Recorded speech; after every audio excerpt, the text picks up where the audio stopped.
I just realized I have to go to my other opener for that. Good evening, everybody. I'm Wes Allen with DM Tales, and this is yet another edition of Skipping Lunch After Dark. And this is going to be a fun one because I am here with the one, the only Ron Meischker, who is talking about a upcoming Kickstarter, and this is the first time I'm live streaming on Patreon. So if you are a patron of Caffeination over on my Patreon, you can watch this ad free over there. It won't muck up with anything. The only problem is that comments don't show up in my feed, so I have to respond to them over on my iPad. But other than that, it's kind of cool. But right now, I want to bring Ron on to say hello. So hey, Ron, how are you? Hey, how are you, Wes? Thanks I'm for having me. I'm doing really good. It's good to have you on. Got to play in your game room for the first time ever. Oh, Neil is in chat already. Neil's in chat. I bet he's excited. And he just says, Ron. He is. It's all caps with an exclamation point. So good time for that. Yeah, so got to play in your game room. So that kind of made me really happy. First time down for that. Got to play test a system. Did do a little review on that today. Nice. But we're not here to talk about your game room today. We are, Neil says, I am excited. Yes, yes. Of course he is. So we're not here to talk about that today. We're here to talk about the upcoming Kickstarter. But first, we got to do a little bit of get to know you. And I just went back. I believe this is your third appearance on Skipping Lunch. So I'm running out of get to know you questions. I'm But I had I'm a three-time guy. you are a 3 time. You almost got the five timer jacket right now. But I got some more get to know you questions. So here's what I got here. Oh, look, Ed's in. Wes, you hear the name Winkler, hit the mute. For folks who watch Friday Night Live, where for Paige, that is a recurring meme, a video meme of all sorts. But anyway, here's some get to know you questions for folks who want to get to know you a little bit better. First off, what are your favorite games that you've played over the last 6 months? Oh, number one is Conan the Hyborian Age RPG from Monolith. I mean, it's just a load of fun. The designer is a really great guy, Matt John, I love Matt. and I'm having a great time playing that system. I also like the Walking Dead RPG or Mm-hmm. Walking Dead Universe RPG from Free League. Mm-hmm. In fact, Ed Lopez runs that, and he'll be running it in the game room this upcoming weekend, which is exciting. Awesome. I'm enjoying that quite a bit, and of course, I like D&D, AD&D Second Edition. Everybody knows that. Like it's always going to be up right up there at the top. So yeah, That so I'm is your having a good jam. time with things. Awesome. But you had a cool story from your Conan game. You want to share a little bit of that, or how you ended up?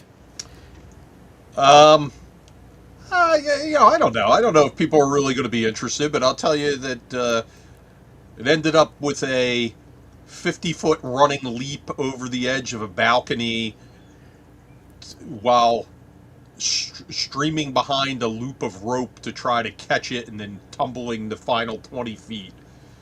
And As yeah, the building was exploding. yeah, and getting away. Yeah, it was very. My character just laid on the ground watching the building collapse, laughing. So, and the character was not did not wasn't the catalyst for the building imploding. That was the monsters within were doing it, but got away with a couple of blades of grass to spare when I hit the ground. So Yeah, I mean this is a type of fun that you too can have if you can ever find a copy of Monolith Games' Conan the Hyborian Age. the You can jump PDF's out the windows. PDF's available. I need to pick this up. I think Matt's going to make me get it at some point, but I really should have it. All right, here's a deeply personal question for you, Ron. Okay, Okay. do you have a favorite set of dice?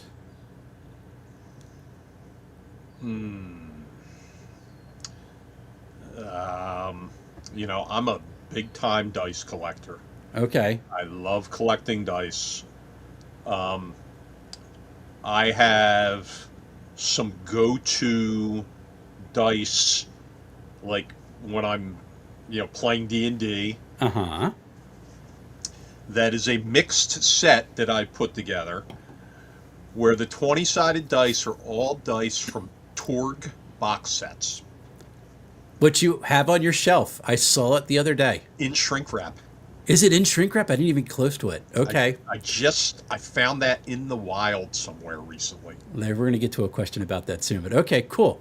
So you have old 20-sided die from Torg sets. Yes. Well, and then I have some other dice that I really enjoy, but I have a lot of dice that are on shelves. I'm gonna say Okay. that I don't use much.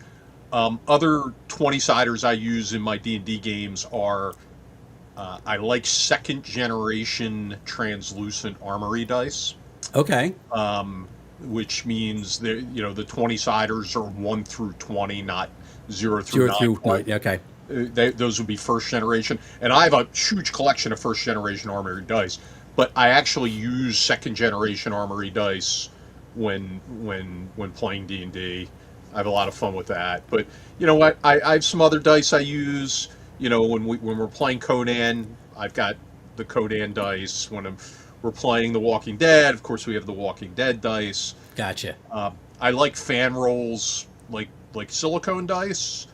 You used those yesterday. I did. They bounce all over the place. Yeah, but I have, I like them. They're colorful. They're soft, and They don't destroy Stingbat minis. No, they don't. Only Wes does that. Only I do that. Yes. Well, with my metal dice. That's one thing. King Eric, the greatest of all, just wants to know if your dice know that they're your favorites, or is this a one-way relationship? Listen, it's a take relationship. I just take from them. All right, we talked a little bit about your impressive collection with the Torg shrink. I didn't even know it was shrink wrap. Yeah. And when I say that it's impressive, folks, it's impressive. Like, these are things you would aspire to. But looking at it, you might have given away with the shrink wrap reference. Is there a piece that you have that you look at that and you're like, I can't believe I actually have this? Wes, you realize that's the B collection you saw, right? Oh, sure. Like, the A stuff is packed away. Yeah, I know. No, it's in the house. It's in the house on shelves. That is the working collection, quote unquote, working collection out there. Okay. So, those are the ones we use, and I don't care if people get cheesy poofs fingers on them and things like that. Gotcha. But the, I have some real oddball stuff. Like, the oddball things I have are the things that are like most dear to me, and it's all like small press stuff that nobody would have ever heard of. Like, I've got something called Skinwalkers and Shapeshifters. It's like an alternative rules system for lycanthropes. Okay. And it's really great. I have, got Dragon Magazine #1. Holy smokes. I've got Dragon Magazines 1 through 250. Like there, I've got Dungeon Magazines 1 through 100. I've got White Dwarfs 1 through 100. Like those sort of things, like just completing like runs like that and collections like that make me happy. Okay. I've got a complete AD&D second edition collection. I have a complete AD&D first edition collection. I actually have a complete Conan RPG collection, which you got to see because that's actually in the game room. But 5 companies have made Conan tabletop role-playing games over the years. TSR. They made the first. Steve Jackson. Uh-huh. They did like a GURPS thing, and they put out some supplements for Conan. Mongoose Publishing. I didn't know Mongoose did one. Oh, Mongoose did a big one. Okay. They had numerous items. Almost. I think more than Modifius, who put out a lot of stuff for Conan. Mongoose had quite a few items out. Okay. And then, of course, Modiphius with their 2D20 system, Mm-hmm. and now Monolith. So, and just to make sure I was covering all the bases, I I ended up collecting all of Jeff Talanian's Hyperborea Oh, okay. stuff from Northwind Adventures. Yep. So I'm very proud to have all those things as well. Gotcha. It is a rather massive collection. Yeah. Yeah. All right. So now I got to ask: is there something in your collection that you go, why do I have that? Is there something in my collection, and I say, why do I have that? Why? You know what? I, I do have some games in my collection that I literally haven't opened in 25 years. Some items in my collection. Okay. One example, like let's just say, like AD&D Second Edition. Uh-huh. I'm never going to play like Planescape stuff. Like I don't do that much extra planar travel. Spelljammer, it's the same thing. Like I'm not that into that. Mm-hmm. But I have it all. And every once in a while I look at it and go, I should just sell that off. And then there's a part of me that goes, no, you don't sell things that you don't have second copies of. You don't do that. And then I go, okay, I'm not going to sell that. So, The completionist in you is rebelling about getting yeah. rid of things you don't use. I understand. Yep. Very good. All right. Let's talk about conventions then. Because you run 2, you go to a number more of them. So obviously this is kind of an important thing for you, but what's like your favorite part of being an attendee at a I wanted to say congregation, at a convention? I'm rarely just an attendee, Wes.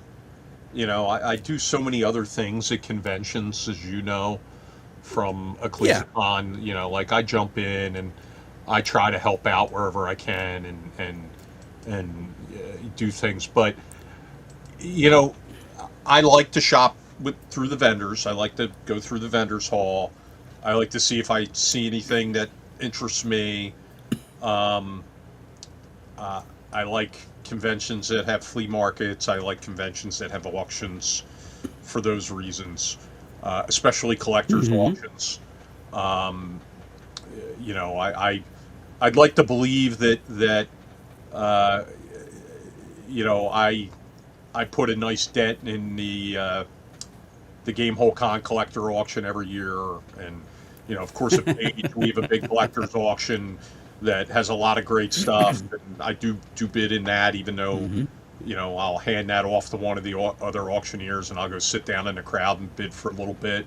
But those are the things I really like to do. But mostly, I'm just I'm happy when I'm at conventions. I'm happy when I'm around gamers, and I see like-minded people really enjoying themselves, and it's that keeps me wanting to run Page, which has become a monumental undertaking at this point. It's a full-time job. Yeah. So, Yep. but seeing people happy and seeing people enjoying themselves, and I end up getting a lot of the joy they're having gets pushed into me because they see me as the person bringing it to them, and it does fulfill a happiness in my soul to see so many people happy and have so many people giving me hugs and shaking my hand and thanking me for putting on the show. Like that makes me happy. So that's why we do it. We do things that make us happy. I like playing role-playing games. They make me happy, so I do that. So what I'm hearing in all this is that you're a hugger. Yeah, I'm a hugger. Sure. Okay. Sure. Yeah. For a moment there, it looked like your soul was leaving your body. It's okay. Yeah, Cool. yeah. That's awesome. And you make kids cry. I make grown Those two things I are not make mutually exclusive. I make grown men cry too. Yes, I've This been is known to also do true. that. Yeah. All right. For folks who are watching who haven't been to a con, which obviously you just laid out a little bit of why it's important to you, Mhm. but they're considering doing it. Like, what's your elevator pitch to a person who's like, I don't know if I would like it? Go be with your people. Be around Okay. like-minded people. Meet other people that enjoy what you're doing. Open your mind to enjoying new experiences within gaming. So often people get so isolated within their small game group that they don't explore anything else that gaming has to offer. And gaming has so much to offer in terms of systems and options and people. There's a lot of great Mm-hmm. people in the gaming industry. Yep. That's a great pitch, and I love the idea of opening yourself up to new experiences because the friends you make there is just amazing. Neil says you need a shirt that just says, "Beware, I make people cry." Yeah, I do. We have an orange cat on it today, so um, And my and, frame rate and has dropped, so this is fun. yeah, you're all blurry and your It'll max come back in a minute. It's your max headroomed right now. Boy, I max just headroom, yeah. I just dated myself, but And but I understood it, so I'm right with you. yeah, but let's take an example like Neil. Okay, Yeah. What's Neil is truly just happy being amongst other gamers. And his enthusiasm for being at conventions is really infectious. And to know Neil is to love Neil. And I feel like when I see Neil, like my spirits are raised. It's the same mm-hmm. thing whether I'm talking about Chet Minton or I'm talking Mm-hmm. about Michelle Doolin or some of the other people who come to every convention that you don't Yeah. get to see all the time. There are just certain people that it's like, oh, awesome. Heidi Gygax. I mean, come on. Is Mm-hmm. there a nicer person out there than Heidi Gygax? It would. I have never talked with her. Oh well, I don't know why. I just have not. I just like You're afraid of her. You're intimidated by the last name. I could be. Is it are you afraid of Eric? Does Eric look mean? Are you afraid Eric's not going to like you talking to Heidi? I don't know. Yeah. I don't like to bother people. That's literally I don't like to bother people, which is why I do interviews because that makes perfect sense. So yeah, and for folks who don't know, Neil is literally the poster child for Paige this year because he did a dance at EcclesiaCon that Ron caught on video, and he is the most excited person on the planet about being at a table, role playing and doing stuff. And it's the recurring ad for Paige this year, and it's not like we're not making fun of Neil. Like it's this genuine love of who he is and the joy that he brings us. So Absolutely, absolutely. Yeah. and he's in chat as Mr. Blauface. So King. King Eric, the greatest of all. Yeah, King Eric. No, the Dragon magazines are not in shrink wrap. No, Do no, you they're have them in not. plastic wrap? Are they in bags? They're bagged. They're bagged and boarded. Yeah. He also says if you want to send me a Cthulhu Mythos deities and demigods, I wouldn't mind. Yeah, Yeah. Yeah. that's Listen, Eric. listen. That's easy. Just for second printing in decent condition, I'll send you one. You just PayPal me $150 first, and then I'll send you one. Right. Ron has a wall of books, folks. I didn't count how many second edition players' handbooks there were in the TSR shelf, but there were quite a number of them. And they're all signed by Zeb Cook. Do you, I, at page 2, I walked up. I dropped like 25 of them in front of him. He's like, "What's this?" I'm like, "Get your Sharpie out." I can totally see you doing that too. Here's that. You're just gonna get a hand crap. Have fun. Yeah. Awesome. All right, let's talk Orange Cat Games. We'll go off page for a second. 'Cause we could talk about conventions for forever, but we got to get to your thing that you're actually here for today. Oh, Orange Cat Games made a nice little splash last year with the release of this Tomb of the Ancient Moor King, which is a fantastic little module. I got the isometric maps. I'm going to start fuddling around and show you why I don't like paper. But I mean, come on. This took me right back to Dragonlance. That made me quite happy. The cover comes off, and there's a blue map on the inside, and the font is big, so old people like us can actually read it. Which is the first thing I said when you handed me a preview copy at GameHoCon. I'm like, oh, I can read this. This is cool.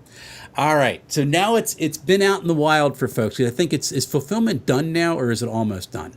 it's there's still some things that are in the mail Okay. that went out today, but everything is out.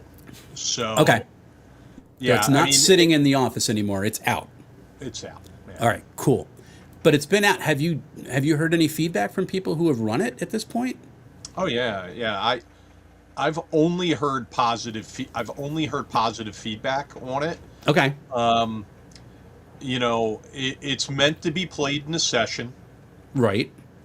It's meant to be run as a standalone game using the pre-generated characters that are provided, or there's also a setup in the beginning of the adventure if you're going to run it in your own home game. Mm-hmm. It's not a standalone campaign or anything like that. It is a one night dungeon crawl. Mm-hmm. And we're getting in. it's And the artwork is awesome.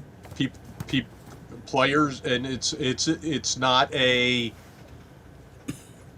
gimme adventure either. Like, It's rough. You have to think. yeah, characters die during that adventure. All right. So anyway, Glenn's on. Hey, Glenn. So the characters are quite colorful. Yeah. Let me get it back. The artwork is done by one Chet Minton, third tier artist. Otherwise known as, he's also done work under Chad Hansen and Chester Minton. Yes. And Brad Hinter. Yes. Yeah. We'll get Glenn's folks up Hey, here. Glenn. So I like Glenn. Hey, Glenn, it's always nice to have you around, sir. You're awesome. And Chet does really good stuff. So here's my question. Like, what's their origin? Were they characters you just made for this adventure, or were they literally characters that people had played that you kind of imported into it because they fit? No, they were characters I designed. However, the goal we're going to have with Orange Cat Games is that every adventure will come with pre-generated characters. Okay. They will always be the same 6 people. That was my next question. Even if their levels change or something like that, we're going to try to run with the same six characters all the time, because we did take some time. Every one of them has 5 major personality traits. Mm-hmm. Yeah. And they have backgrounds that can be read in 10 seconds, and it's meant so players can read these things and go, okay, I know what to do. Gotcha. I know how to play this character. So they're there, and on top of it, we have miniatures to go with them. If people like the pre-generated characters, they're there. Yeah, I was wondering, and hearing you talk about them over the last, year or so, you could tell that you were had a great deal of affection for them. I do, like we've got Emma Elf Stomper, who's a dwarf, and we have a trendy and beautiful sorceress who she's interesting within her own right. There's a bard who's a sissy, and he's very fashionable, and he has a weak stomach, so. And his name's Devick Croonwell. We have a lot of fun with him, and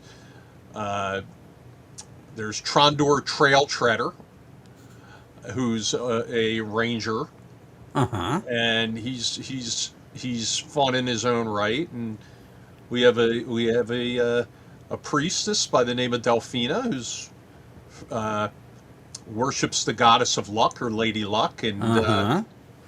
and then there's a halfling by the name of Abner Torchbearer, and he comes from a long line of halfling hirelings, the Torchbearer clan.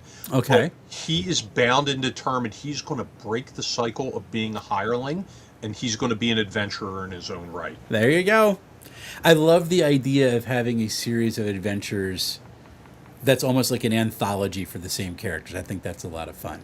I have to point this out. Thanks, Yes, I saw Glenn. that. I saw that. Are Yes. any of them fond of eggs, Ron? There is stunning new evidence of Wes attempting to take more eggs yesterday. Whoa, whoa, whoa. Oh, no, not that. Did you put that on Facebook yet? Oh no, it's going to make its debut this Friday night. Oh, why did I pose for that? I don't know. I got out of the car yesterday and Jen goes, Wes, you want some eggs? I'm like, no. Like, I'm not touching any eggs. No eggs down at Ron's. Nuh-uh. Not doing it. A lot of fun. So there is the ongoing myth that I stole eggs at the first or second EcclesiaCon. There were no eggs stolen. I remember I'm putting Anthony under oath. You have one job. Did not succeed. Nope. I don't know. We'll go into there. But now I'm part of the stuff of legend, which makes me happy. Let's talk about why we're here for tonight. And excuse my coughing, folks. I went down to Disney and got a cold, and you get that cough when you come back. And then our environment around here decided it was like smoking 6 packs a day going outside. So it came back. We're here to talk about this because this is a copy that Ron gave me yesterday, and I just want to point out, I did put this in the description. This is all I've gotten from Ron on this. I've not been paid to say nice things about it. I'm going to back it when it launches. We'll talk about that in a second. And this is also really cool. But this is the Adventurer's Log. So let's talk about this. We live in a world where everybody's doing digital bits and bobs for everything all the time to have, there's whole entire companies that are based on, we'll organize your notes for you. The good folks at Orange Cat Games, they go, no, we want this, which is a nice analog dungeon adventure log. So what kind of led you to want to go to put this out as your second product as Orange Cat Games? A few things. We have a few projects like in the works right now. Oh yeah. But this is something that I had been developing for my home games for some time, Okay. and giving to my players. And for those who know me, like there's probably 25 people through different game nights that game at my house every month. Mm-hmm. And sometimes, somebody used it yesterday. Definitely a good tool for players. He's a lawyer though, and he can't read his own handwriting, so I don't know if it's really useful to him. Well, I'm left-handed. I can't do it either. Yeah, but, yeah. So anyway, he's also a personal injury lawyer. I just hurt his ego, I think. So I'm going to get a lawsuit in the mail. Yeah. Yeah. I got tired of hearing players go, "What was that magic ring we found a month ago? And how much gold did we find last time? And this and that." And they're digging through, and they're like kids digging through a book bag in 6th grade, pulling out Post-it notes and like Old Smash tasty cakes. And so I'm like, no, I'm going to give you guys sheets, and you're going to use these, and I want you to use them and keep track of everything. But if you lose them, you lose the you lose the items. Yeah. So over the course of a couple years, after getting feedback from them, me using them in games where I'm a player, I finally got it to a point where I really liked it, where a 2-page spread is Yeah. basically one campaign worth of notes that you can write down, or one big adventure, if you will. And I said, you know what, this thing's ready to go. Let me Okay. get some artwork, and of course, we had Chet do the cover and the back cover, Mm-hmm. and then we had Stan, Yep. cartoonist and illustrator Stan, Love Stan. Chandra Ryer, and Lynn Redder do some interior artwork for us. Lynn is fantastic. I'm so glad that her name's getting to be more and more known. She's really nice. But she's basically out of the business right now because she took a job not in gaming. But she's doing it so she can go back into gaming more. We'll see. So she's about a year or so. We'll see. So, We'll see. and then Joey Dostal's in there too. Joey Dossel did the front interior cover. Yep, Yep. which is also fantastic. Yeah. Tracy Steele did the interior layout from Absolutely. your design. Correct. What's some of your coolest features on like the normal 2-page spread? We're going to talk about the end of the book in a second. But what are some of your favorite features for just the normal 2-page spread that you find really helpful? I think what's really helpful is that, I've seen other adventure logs or player aids, but they're so detailed. There's so many different boxes, and they're over multiple pages in a book, and they're system specific, this and that. No. What foes did you overcome? Okay. What valuables did you find? What magic did you find? What experience did you gain? What locales did you visit? Mm-hmm. Did you meet people in particular, like interesting personalities? And do you have any maps? And I did make a little breakout for gems and jewelry. Okay. Because in art objects and things like that, because they're a little different than this coins. Sure. And then there's some general game session notes where that's kind of freeform, and there's a graph paper section where you can put small maps and things like that, and or continue to write in that area if you run out of space in other areas. But it's just basically there's enough there to give you structure. Okay. And to keep it consistent from game to game to game every time you turn the page. And but enough flexibility there that players can keep track of their own goods and activities and write their own notes in there. Because they write them in notebooks and then they forget the notebook, or they tear a page out of a notebook, or they put stuff on Post-its. Yeah, I don't know where the Post-its are, and you can show them the interior. It's okay. I did show the interior, but I'm saying like when you're packing, this looks like something you want to bring with you. Yeah. I shouldn't cover my mouth from the microphone, and it's also not big. Yeah, and it's sturdy, and the pages are very sturdy pages. It's we got really high quality thick paper. Yeah, we got high quality paper for it. Mm-hmm. So you're not going to be writing through and seeing it on the other side. If you have to erase something, you're not going to ruin it and erase your way through Correct. the paper with like cheap stuff. And it was meant to be something that that you should want to keep. Even when you fill the book and you start on your next one, you keep that other book and you have it and you put it on the shelf so that way you can refer back to it. And you said you're going to try to release these with different colors? Yeah, as we will put them out with different colors. Like, for example, we'll probably do a Game Masters book as well coming up soon. Okay. And, we'll put out the Adventures log in a different color cover as like an add-on. Okay. So that way, if you want more, and then every once in a while we'll put out different colors of it. So this way it's like, okay, I'm moving to blue. They don't all look identical. Mm-hmm. Yeah, so like we know which one. I'm in the blue one right now, so we can go through. Glenn wants to know who does your printing, because it does say on the cover, printed in USA. Yes. So who does do your printing? You know what? I leave that to Chet. Okay. Chet has a background in printing, and he sourced the printer. I know they're out of Minnesota. Oh, wow. Okay. Yeah, but I don't know who the printer is off the top of my head. He's in charge of. I'm in charge of putting everything together and Okay. doing initial layout. Then we get it over to Tracy, who does our final layout, Okay. and then it goes to Chet to go to the printer. I will tell you one thing: from the time it gets to the printer to the time it gets back to us, it's about 10 days. Yeah, So we're going to wonderful. talk about the printing process in a second here because Yeah. it's something that's really cool about this.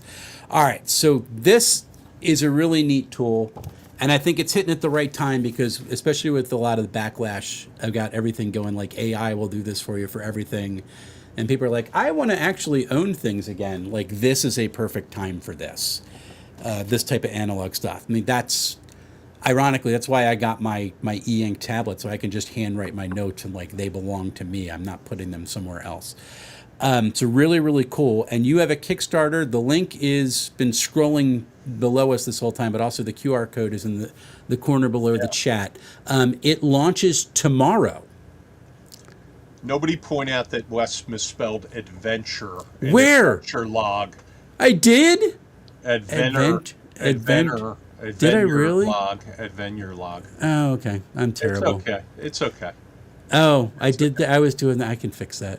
I'm going to fix that. Okay. I don't know. I don't know what you're talking about, man. But yeah, I think this is great too for game masters that want to get. There you go. Yeah. For game masters that want to get their players organized, you give each of them one, and say, I want you to put all your notes in here, and don't tell me you can't remember, all the loot you found last week. Right, because you have it. Yep. And that is a rule at my table too. If you don't remember what the magic thing was, and I can't find it in my notes, it doesn't exist. The lovely, talented, and likely tipsy Jennifer Cash is in the chat. There we go. I've done that before. I've done it before too. I just did it. And Jen, I would like to point out that I'm sitting here drinking a Pilsner this whole time. I haven't heard a word about how much I'm drinking. Well, she's double fisting. She's hitting. I mean, I got the water over here, so I'm doing okay. See, she claims she's drinking water out of cans. I've never heard of such a thing. Everybody should watch Friday Night Live for Paige. It's very, very good. All right, you're launching the Adventure Log with now spelled correctly on the thing. Yeah. That's tomorrow. Follow the link that's scrolling below us. Go to the QR code and do that. It'll be always a good time. Yeah. So it launches tomorrow at noon. What time of the day is it? No, it launches tomorrow. We go live. We're going to have a live kickoff party beginning at 10 a.m. And we're going to launch on or about 10:15 a.m. tomorrow with the actual Kickstarter. But you want to be with us live because you never know. Maybe I'll be giving away stuff. I'm going to try to be on that. I was worried I was going to be at jury duty. It's next week. So I actually can be on that now. So I'm kind of excited about that. So launch tomorrow around 10:15. What's kind of the base tiers that are for backing? It's real basic. There's a tier to get the book. Yeah. There's a tier if you want 6 books. Okay. Like, if you're going to for the give them out table. to your table or whatever. And then there's add-ons. That's it. And before anybody asks, there's no PDF. I already asked you on Friday Night Live. There's no PDF. So I'm right out. Maybe we'll do some sort of stretch goal that'll create a PDF. The problem with the PDF is if you're doing it on something like this is only a 10.5 inch screen. So it like the big one. Oh. 9.5 is not that good. Hey Anna, how are you? Hello, Anna. Anna's one of my favorite people. Anna, you never have to apologize for being late. Also, I see that you are on Patreon too. So that's my first Patreon comment. Thank you, Anna. Oh wow, look at that.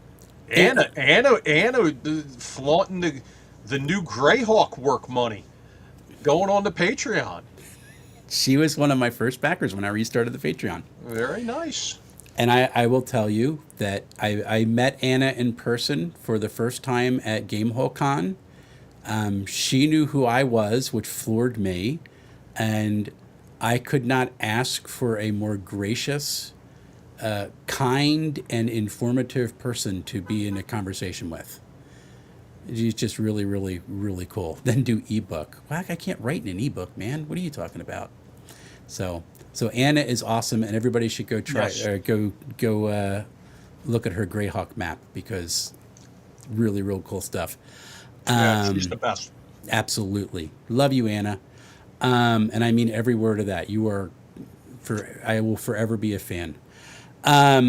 So the cool thing with you, because we talked about your quick turnaround for printing, when do you plan on shipping this wonderful adventure log? Right when the Kickstarter's done and you've filled out your surveys, it's already printed in here. Yeah, I go into the office yesterday, and there's just a stack of these sitting there, and Jen's like, "Yeah, that's my seat." And then and then Ron's handing out adventure logs for everybody who was there for the playtest yesterday. So these are going right out. You do not have to worry about not actually getting this fulfilled for like 6 months to a year. They're getting shipped, Yeah. which is really cool. So that's kind of neat. What's this format Mike Shea talks about? EPUB? You can't write in an EPUB. Well, I can because I have a Kobo and a Books, but most people can't write in EPUBs. You have to write in a PDF. You can't do layout in an EPUB. It's really just a text-based thing. So that's really cool. So give your elevator pitch. You've already described why you created it. You already described kind of your frustrations as a GM. Like, why would people backing this who are players? We'll start with them because there's more of them. Why would them getting this make their GMs happy? It'll help you keep everything organized in one book, in dedicated spaces, and it'll do away with you writing in the margins of notebooks, tearing pages out, losing Post-its, et cetera, et cetera.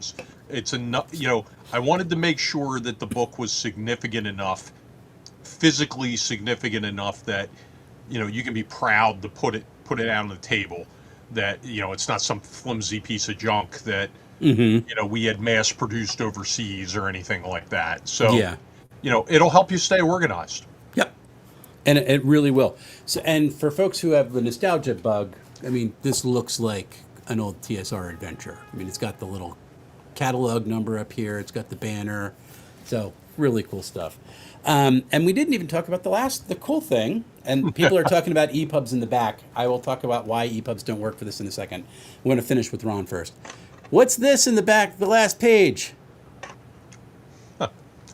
So, this is meant that you can use it with multiple characters. Like each of the page spreads, the left and the right page, that are aligned with each other, is meant for one campaign. But if you have multiple games you're playing, you can have a different thing on each page. So Okay. the last page, I set it up so there's 3 spots. So if you have 3 characters that are involved in the book, you can write out your last will and testament for those characters in the book. Uh-huh. So this way, the great looting doesn't, might be staved off if you happen to die during the game. Yep. And as Anna points out, like the old character sheets, like this is not a new Correct. phenomenon. We're Correct. just bringing it back. That's So- that's correct. I like to call it the cannibalization process of your goods. Yep. But now you're dictating where you want them to go, and you have a single page for that. We had an oddball page, because obviously the front cover and the back cover are single pages, so it doesn't work with the spread. Yep. So we needed something for the back cover, and it was a choice between advertising or Yeah. giving you something you can use. Yep. Absolutely. So, and for folks like this, this would not work as an EPUB because it is mobile friendly, but it's reflowable. This is not designed to be reflowable. So, and actually, if anybody has Worlds Without Number, Crawford did put out a version of Worlds Without Number as an EPUB, and while I applaud the fact that it's there, it's awful. because tables don't reflow. They don't work right in the way that EPUBs are set up. Like EPUBs are great for text. They're not good for layout. But PDFs are because they have no structure. They're just basically a picture. So like this would work as a PDF. It's too big for a 10-inch screen. So like when I design my stuff for my tablet, I have to shrink it down a lot to make it still writable. So that's the type of thing. So that's why you can't do this as an EPUB. Would be cool, but you can't. And also, most EPUBs do not let you write directly on it. Kobo does. If you have one of their Kobos that supports stylus, I can do it in my book's reader. But then the other problem is, as soon as you reflow the text, all those things that you wrote on it go all over the place, and it's hard to find again. So it's not the best solution.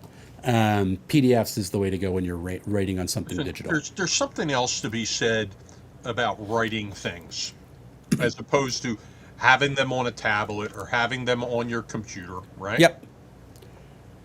Yeah. When you have a computer or a tablet out and you're at the game table, what else ends up happening inevitably? Oh, you get notifications. Or the players, have their phone out. That's like, I don't have any software on this that is dependent on me being notified by it. Like, this is basically a notebook. But it's not even notifications. People do tend to... They'll go browsing. I got an email. Oh, what's on Amazon? Yeah. Oh, it's my eBay auction that I was bidding on. No distractions. Like, let's try to cut down. That's one thing I've noticed over the past few years. There's more distraction at the table now than ever. Yeah. Because it's so easy to do it, and we're trained to react to it that way. Right. But that's kind of why I went with the books, is because I'm not getting all the temptations from my iPad. It's literally just a piece of paper for me when I'm at the table, which is really, really cool. And yeah, as Jason points out, that's why we gave up tables in HTML in 1996. I remember making table-based layouts, and holy smokes, that was a nightmare. Yeah, that was not a fun time. So good time. So this is going to be really, really cool. I hope people will go. We're going to launch, Ron is going to be launching this with Orange Cat Games tomorrow, a little bit after 10. Where is your launch party going to take place? On the Philadelphia Area Gaming Expo YouTube channel. Okay. That's youtube.com at Philadelphia Area Gaming Expo, all one word. I'll put a link in the description, folks, for folks who want to go watch that tomorrow morning, right about 10 o'clock. This is going to be a fun little product. When I say that the paper is really, really good, it's really, really good.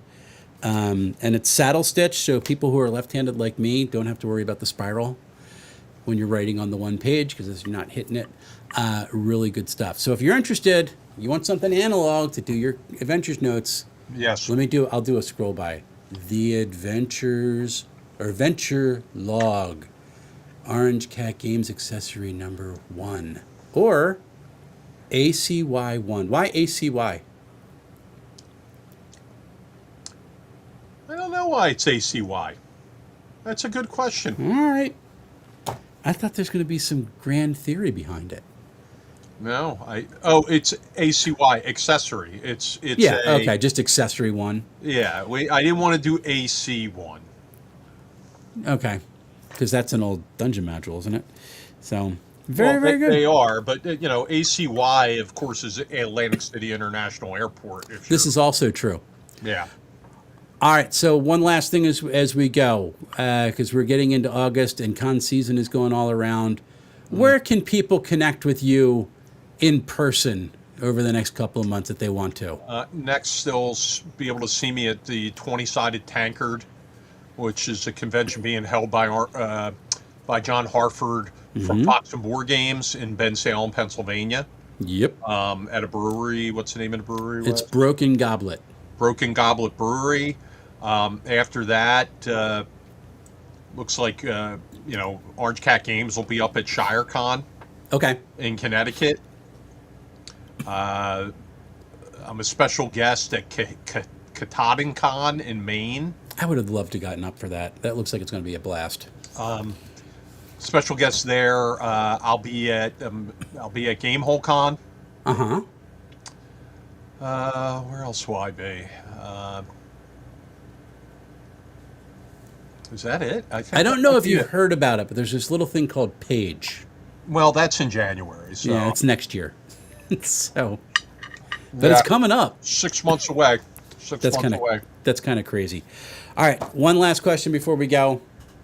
Is this able to be purchased right now anywhere? The short answer is you'll be able to add it to your Kickstarter tomorrow as an add-on. There you go. You can grab it up if you want to. It's a nice little adventure, folks. So if you want a little add-on, pick it up. And we have a very special. There's a special giveaway that will occur. We're about to sell our 500th copy of that. Oh, neat. So if you get the 500th copy, there's also something else that is in with the 500th copy that, like a golden ticket, so to speak. So, Oh, sweet. Oh, that'll be awesome. yeah, we did 100 plus copies with the first printing for the convention, and then more than 300 print copies. So we're up in the 400s. So if you get number 500, there'll Something be special very might happen. in there. Yep. Love it. Awesome. All right. So we're going to be signing off for a second here. Thank you so much for your time. This was Oh an no, absolute thanks for blast. having me. Always a good time.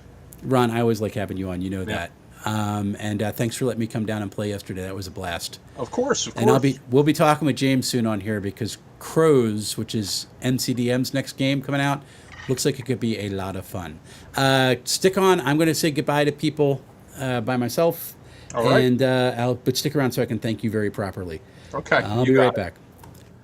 All right, folks, thank you so much for sticking around and watching. This is a blast. This looks like a really fun little product. And if you're a GM who really wants to help their players become more invested in maintaining a memory of their adventures and the world in which they're playing, which is kind of what the game's about, this is a nice little way to do it.